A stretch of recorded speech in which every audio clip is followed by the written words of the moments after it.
Hola, ¿qué tal? Son las 2:15 de la tarde y vamos a hablar de Giuseppe Verdi, de Otello y Falstaff. La soprano checa Teresa Stoll había actuado como solista en la primera representación del Requiem de Verdi y en la mayoría de las interpretaciones efectuadas en Italia, así como en la mayoría de las giras por Europa. Había sido amante del director Angelo Mariani y a sus 40 años era una mujer de gran atractivo. Había intimado con los Verdi y hubo rumores insistentes sobre la verdadera naturaleza de su relación con el compositor. La revista independiente publicada en Florencia reprodujo en 1875 una serie de artículos en que se describía a la Stolz como mujer intrigante y ambiciosa que había abandonado a Mariani por Verdi y aludía a un encuentro clandestino de la amorosa pareja, Verdi y Stolz, en un hotel de Milán. Giuseppina estaba al tanto de los artículos y escribió una carta comprensiva y amistosa a la Stolz. Nosotros te queremos, tú lo sabes, lo crees y te alegras de creerlo. Puedes estar segura de que conservaremos nuestros sentimientos hacia ti el resto de nuestros días. Es imposible saber si lo que unía al compositor con las miradas soprano era un mero sentimiento romántico. La amistad de la Stolz con los Verdi no se interrumpió y tras la muerte de Giuseppina siguió siendo la amiga abnegada del compositor en su vejez. En 1876 Verdi representó Aida en el Théâtre Italien de París y en el año siguiente se dirigió a Colonia para dirigir el Requiem. Sin embargo, rechazó una invitación para regresar a Rusia y redirigir las representaciones de Moscú y de San Petersburgo. Aunque la solista iba a ser Teresa Stolz, por aquellos días se deterioraron sus relaciones con la editorial Ricordi, pues había descubierto ciertas irregularidades en las cuentas que le habían presentado sobre el dinero que le debían. Cuanto más investigaba, más alarmante le parecía la situación, hasta que decidió examinar todos sus contratos con Ricordi y los Ricordi con los diversos teatros que habían presentado óperas de Verdi en el período comprendido entre 1851 y 1875. Tras estudiar detenidamente todos los libros en San Ágata, Verdi llegó a la conclusión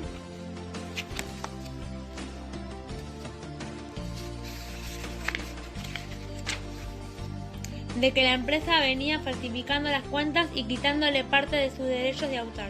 Aceptó la enorme suma de 50.000 libros de la empresa en compensación, aunque lo que le debían era bastante más. Siguió en relación comercial con Ricordi, pero se quejó amargamente de que la empresa no se había limitado a defraudarle financieramente, sino que además no había sabido defender sus intereses, pues se había interesado únicamente por los ingresos procedentes de los diversos teatros, sin preocuparse para nada de los niveles de calidad con que ellos se representaban en sus óperas. Desde entonces, Tito Ricordi, con quien Verdi había tenido contacto durante muchos años, comenzó a ser sustituido por hijo Giulio. De a poco más de 30 años, fue Giulio Ricordi quien convenció a Verdi de que compusiera las obras maestras de su ancianidad, pues el compositor, que ya había cumplido los 60, daba a entender que su carrera activa había finalizado con el Requiem. A Clarina Maffei le había escrito: ¿hablas en serio cuando dices que mi conciencia me obliga a componer? No, no estás bromeando. Sabes que mejor yo que esta saldada deuda. En otras palabras, siempre he cumplido escrupulosamente las obligaciones contraídas y el público ha aceptado mis obras con la misma escrupulosidad, con sonoros aplausos y pitidos. Y nadie tiene derecho a quejarse. Vuelvo a insistir, la deuda está saldada. A Verdi le entusiasmaba en esta época de su vida poder pasar varios meses al año viviendo como un granjero. Cuando María Verdi, la sobrina adoptada por él y Giuseppina, se casó con Alberto Carrara, hijo del abogado de Verdi en Busseto, fue el propio compositor quien hizo de padrino. En los 5 años posteriores del Requiem, Verdi no compuso nada, pero en 1879, estando Giuseppina en Milán, donde iba a dirigir una interpretación del Requiem en beneficio de las víctimas de las inundaciones del Valle del Po, Giulio Ricordi y el director-compositor Franco Fazio fueron a cenar al gran hotel donde solía alojarse Verdi cuando pasaba por Milán. Después de la cena, Ricordi dirigió la conversación de tal manera que acabaron charlando de posibles temas operísticos, de Shakespeare y en concreto de Otelo. Más tarde, Ricordi comentó que cuando mencionó por primera vez Otelo, Verdi fijó en él la mirada con interés y desconfianza. Arrigo Boito, el compositor y poeta que había escrito el libreto de Amleto, ópera de Fazio basada en Shakespeare, aceptó encantado la colaboración con Verdi y la reanudación de sus contactos. Verdi no había visto a Boito desde su encuentro en París a 17 años antes. Cuando el joven poeta escribiera el texto de Himno de las Naciones, a regañadientes consintió en ver de nuevo a Boito. La resistencia de Verdi se debía no solo a su falta de deseo de componer otra ópera, sino también al hecho de que en su juventud Boito había escrito de él en términos poco respetuosos. Pero Boito estaba ahora a punto de cumplir los 40 años y se había convertido en uno de los más fervientes admiradores de Verdi. Fazio lo llevó al Gran Hotel al día siguiente de su entrevista y los dos hombres, a pesar de su diferencia de edad, descubrieron que podían llevarse bastante bien. 3 días más tarde, Boito mostró a Verdi sus hipnosis para un libreto basado en Otelo y Verdi le animó a escribirlo. Siempre vendrá bien, para ti, para mí o para algún otro. Verdi trató a su nuevo libretista con algo más de respeto que a sus anteriores colaboradores, pero aún así participó activamente en la creación del borrador final del libreto de Otelo, como se revela claramente en esta carta de Boito. Estoy en Milán, me han enviado desde Busseto tus 2 cartas, el final está muy bien, de verdad, qué diferencia entre este y el primero. Añadiré los 4 versos de Rodrigo. Quizás no hagan falta los otros 4 desde Desdemona. Tan cierto es que Otelo resulta más grandioso y terrible cuando está callado que me inclinaría por no hacerle hablar en toda la escena. Me parece que solo a lo largo debe decir y con más brevedad lo que haya que decir, que el espectador entienda sin necesidad de que Otelo responda.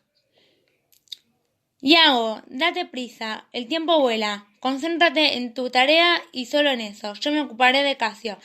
Le arrancaré su alma infame y culpable, lo juro. Tendrás noticias suyas a medianoche, cambiando los versos, por supuesto. Después del conjunto de las palabras tutti frutti Otelo, creo que Otelo no habla o grita lo suficiente. Está 4 versos callados y me parece que, desde el punto de vista escénico, después de Otelo debería bramar 1 o 2 versos. Fuera, te detesto a ti, a mí, a todo el mundo. Y me parece que podrían suprimirse algunos versos cuando Otelo y Iago están juntos. Otelo, no puedo huir de mí mismo, a la serpiente. Iago, señor. Otelo, verlos juntos abrazándose, odiosos pensamientos. Sangre, sangre, el pañuelo. Llora, se desmaya. Iago, mi veneno está haciendo efecto. Gritos al fondo. Viva el héroe de Chipre.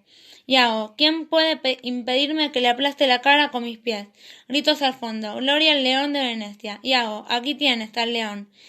En palabras fasoleto, pañuelo, un grito entrecortado puede resultar más terrible que una exclamación tan vulgar como por Satanás.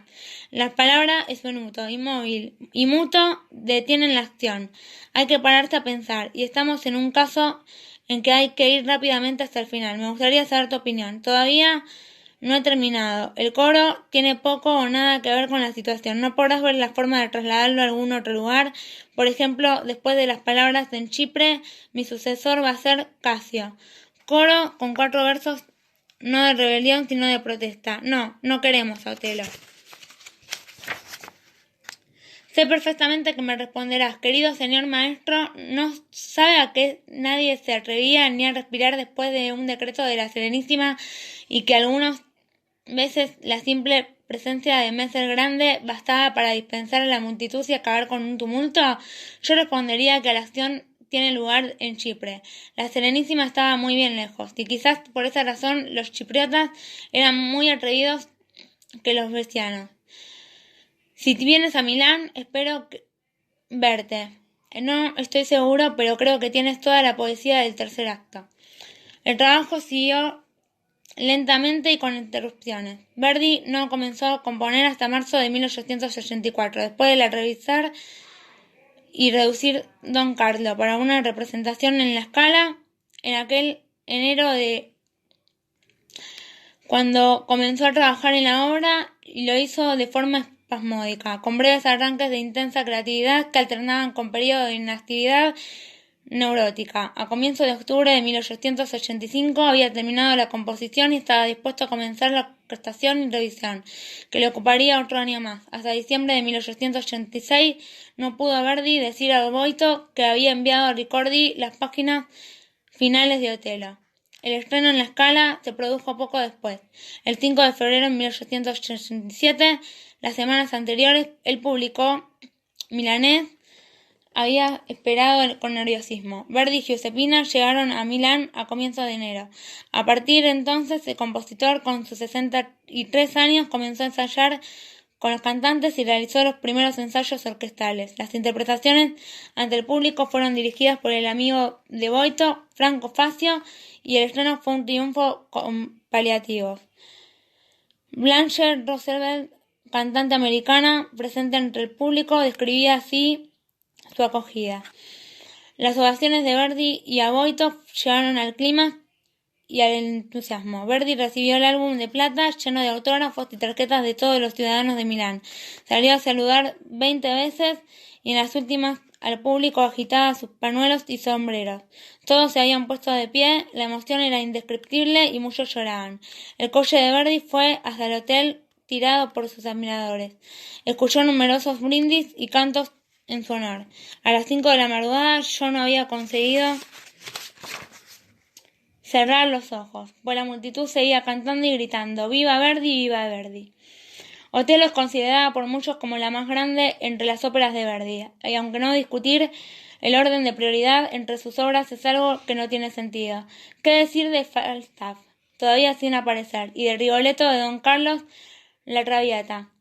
Y no son esos los únicos contendientes serios, pero con Otelo terminaron dos acusaciones antiguas y mutuamente contradictorias. Contra Verdi, por una parte, que era un creador de melodías populares cuya composición orquestal carecía de todo interés, y por la otra, que en sus óperas más recientes le había dado por imitar a Wagner.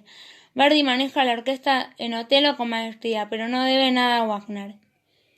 Bueno, esto ha sido todo por hoy en 11:50 de Todito y espero que hayan disfrutado de un breve repaso por Giuseppe Verdi y Otelo. Y bueno, los dejamos por hoy. Un beso.